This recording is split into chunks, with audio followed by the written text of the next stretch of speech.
Hello, CM World. Welcome to Beyond the Chat, where we introduce you to some of the most amazing marketers, and that would be the guests of our CM World Twitter chats. What about that music? It always just kind of gets me going. It gets me in a good mood to talk to our guests. If you followed us over from Twitter, thank you so very much. If you are new, welcome. Let me tell you a little bit about CMI. Our mission is to advance the practice of content marketing. We do that with our Twitter chats, with our live events, with our consulting work, and of course, with our daily blog. I am so super excited. I am so stoked to be able to talk to our guests today. We met briefly 2 years ago at Content Marketing World, and it just was not enough time. Jennifer Hi, everyone. Watson. Hi. I'm so excited to be here. By the way, that music, I need to wake up to that music every single day, or just multiple times a day, because that is fantastic. I love that so much. That is our hype music. It gets us really just into the mood, right? And gets our Tuesday. It gets us in a good place. Yes. Oh my God. So does this kind of reminds me. So when I was at the Weather Channel, we had a stair walking club. So at the top of every hour, we would walk the 8 flights of stairs to the top of the building and back down again to get our heart going really strong. Also, we had really strong leg muscles too, worked out our thighs and everything. But that music, I was like, let's do something. Let's do a workout. So I love that. Well, it's funny you bring up Weather Channel because I was going to say, so you are the social media manager for Agora Pulse, but you're also an Emmy Award-winning meteorologist, which is fantastic. You are a super mom, which, I mean, I feel like we have so much in common, yet you are so much cooler than I am.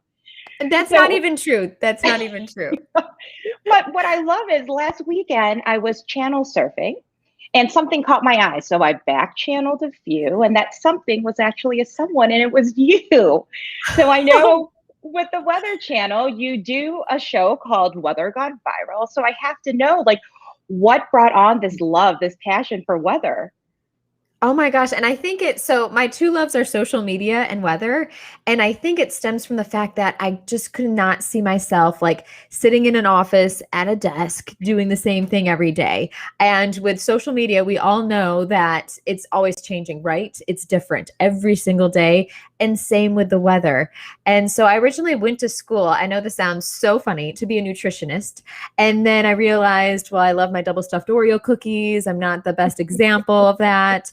And so my passion was always weather, but I never thought of it as a career. And then one of my best friends, she was like, Jen, you love weather so much. Why don't you actually pursue it? So I did. And so I worked at local stations and then at the Weather Channel. And the nice, beautiful thing about where I'm at right now. So I'm the social media manager for Agora Pulse. I left the Weather Channel. I still get to do the favorite part of my job, which is Beyond shows and Beyond Weather Gone Viral. And we just shot the new season of Weird Earth as well. Very socially distanced and safe. It was very interesting with everyone kind of spread out around the studio. It was so much fun. And when I was at the Weather Channel, that's when we had a very aggressive live strategy.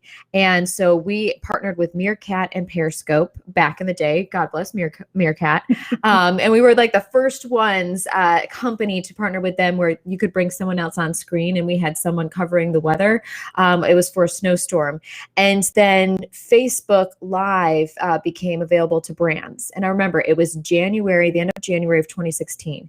And so later on that year, we partnered with Facebook for a year and we were required to do 120 live videos a month. That's 4 a day. So it was crazy. And, we had a spreadsheet that we had to show them the lives that we did. And basically them partnering with different celebrities and brands was for them to understand how people were using live video and where we had successes and we didn't have success. And I love your question about it being too polished because there's so much to be said about that with the fact that when we first started doing live videos when I was at the Weather Channel, we did it like it was like a live studio on TV. TV.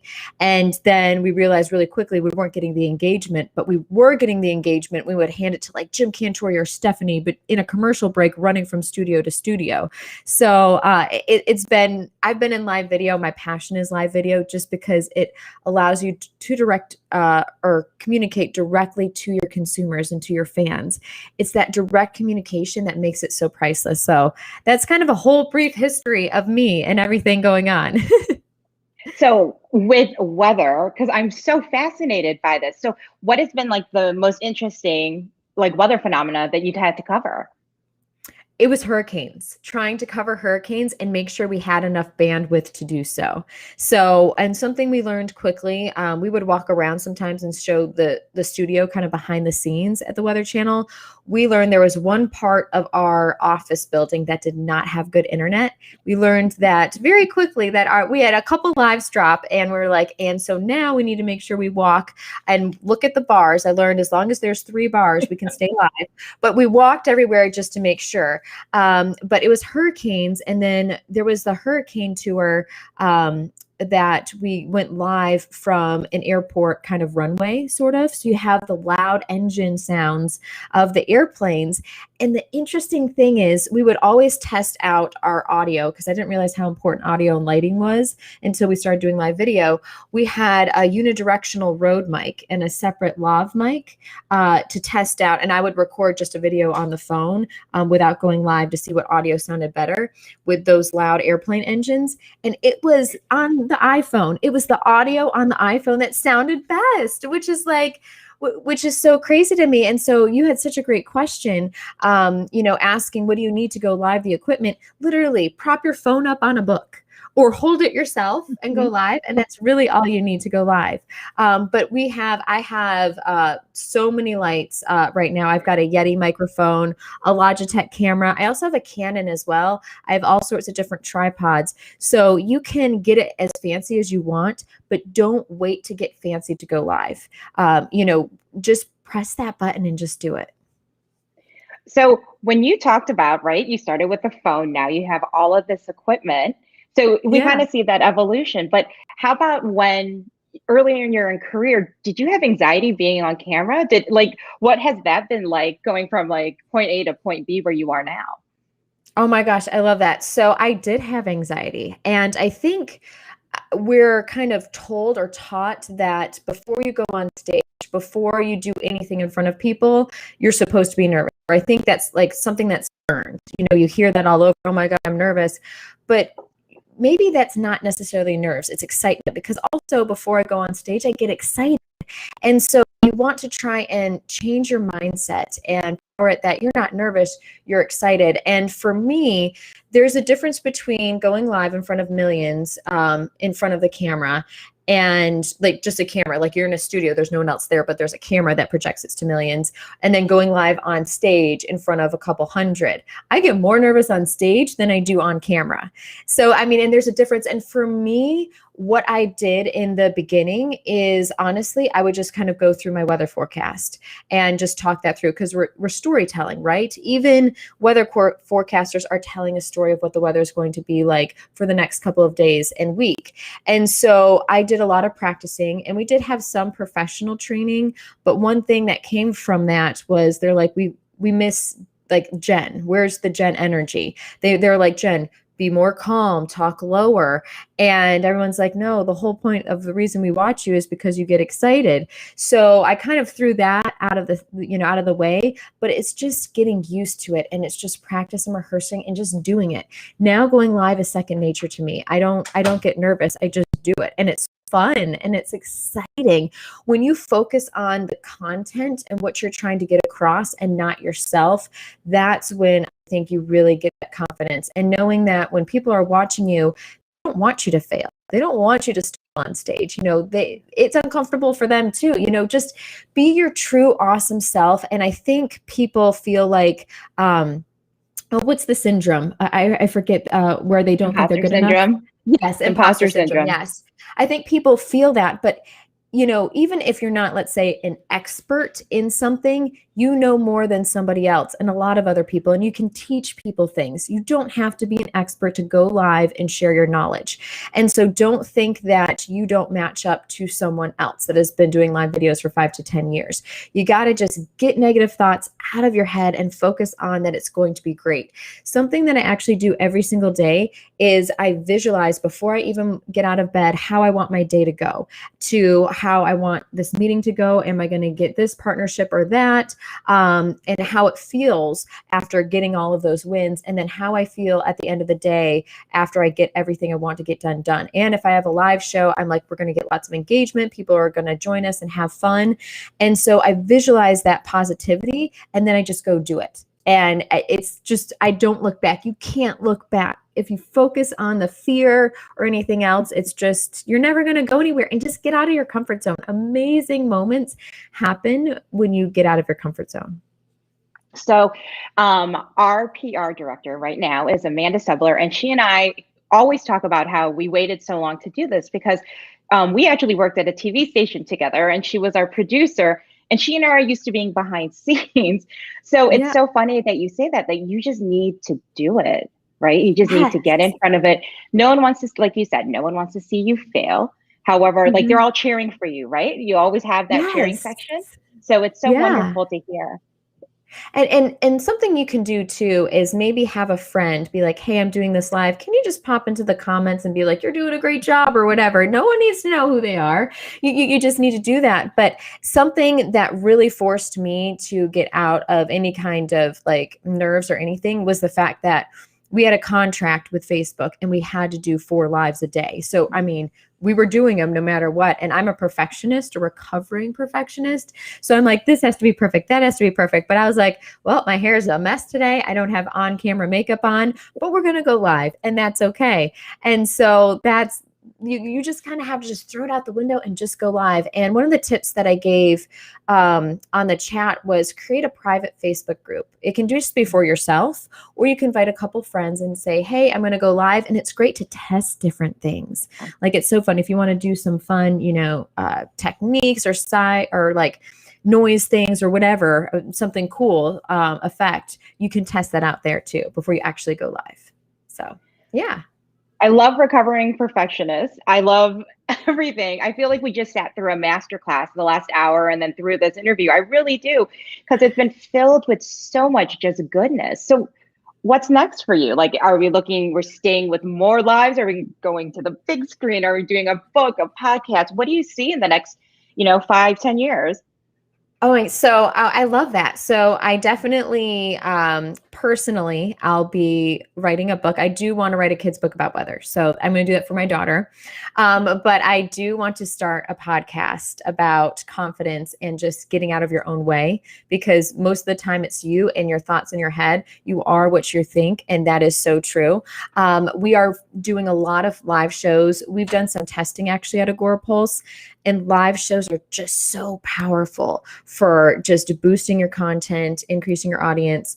And you do get that extra boost. Whatever you post after a live show, usually that content goes to whoever who viewed your live.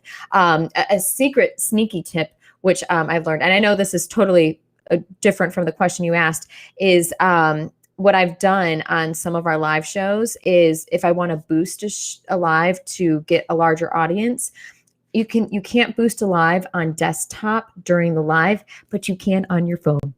And so I've done that. So I ask a really long question to my guest, and then like behind this, I pulled on full screen, and then I'm like boosting. I have my audience all set, and literally I'm boosting the live, which takes just a couple of buttons. But yeah, so I'm podcast lives. We'll be focusing at Agorapulse on more lives, just because we've found phenomenal, and we already do so many live shows anyway. We now have 3 weekly live shows, and we're doing even more of them. We'll probably have a couple monthly live shows. We did one yesterday with our sales team, just kind of to help different people. But live we found so much success in that we'll be doing that a lot more, and maybe even going live every single day. So Wow. if you're hesitant about it, nervous, just break through, because it's the best way. And there'll be other things for me when it comes to weather and live video too. So I've got some fun things in the works. So yeah. Fantastic. So one of the reasons why that we started Beyond the Chat is because in that hour, we have 7 questions. We can never get through everything we want to. So now we will ask you our final question, which will be question number 8. Are you ready? I'm ready. I'm so ready. So if you had to get rid of all but 3 apps on your phone, what would you keep? And that is such a tough thing. 3 apps. What 3 apps would I keep? It would have to be social. Honestly, I would probably keep Instagram. Instagram is the platform that I love the most right now. They're Same very here. good at taking the best of all the other social channels and incorporating it into theirs. I would have Facebook too, because which is really fun for the fact that my parents are on Facebook, and my dad started a Facebook group with our family about our genealogy, and he's going through. And I know, I was like, Dad, I had no idea you knew how to create a Facebook group. So that, and then my first love, how I fell in love with social media, is Twitter. Honestly, I would keep those. I know that sounds crazy, but I love social media too. Actually, I'd have to have a weather app in the mix. So Radar Scope is my favorite weather app, and you have to pay for it. I think it's $9.99 a year, but you can look at all the different radar levels. So we would have to do, this makes it tough now, Radar Scope, Instagram, and Facebook or Twitter. I don't know. One of those. It's a tough call. Very tough call. We'll toss you the 4th one. Yes. Oh, thank you. Good. Now everything's okay. So before we close, I need to know, because you brought up the weather app. So are you always looking at like forecast reports? Are you following, different storms and different systems that are going through, or is that like that's just kind of behind, one of the little things that you still do? So now it's still a big part of my life, which is funny because everyone makes fun of me. Even like work, like we're on Slack. And so like, I'm like, guys, are you doing okay in Germany with all that snow? And Spain, like Madrid had record breaking snow too. And even we had several colleagues in Texas that got impacted, and we had to cancel lives last week just because they didn't have power and like running water. So I tend to watch the Weather Channel behind the scenes when I work, just because that's what I do. But I'm a big storm chaser too. I'm fascinated as a scientist by what I see on radar and what it's like visually. So I've learned more through chasing storms than I ever have at college and in school. So it's still a big part of my life. So I try to incorporate both together. And sometimes we have fun. For National Weather Person's Day on February 5th, we had my friends at the Weather Channel. They came on to our live show at Agora Pulse. So I got to like geek out on like everything. So it's still a big part of my life. And that's a great question. Jennifer, this was so much fun. I appreciate you coming on and talking to me for a few minutes. Oh my gosh, I love being here, and I loved all the questions. And for anyone out there that has a question on anything, the best way to get in touch with me is slide into my DMs on Twitter, or actually Instagram, I should say. Instagram, I'm Jennifer Weather. Jennifer, and then weather. I would love, if you're nervous, you're still struggling with live video, it's okay. Everyone does. I can help walk you through some other different processes, breathings that I do as well to build you that confidence. Everyone starts from 0. So just know that, and that you got that. But yeah, the best place to get in touch with me, other than Twitter, which you found me on the Twitter chat, is my Instagram DMs, because I'm on Instagram all the time. And we will put a link to that, and also a link to the Agora Pulse live show page, so that everyone can connect with you there. Jennifer, thank you again. And thanks to everyone who joined us today on the show. We will be back next week. So take care, and take care of each other.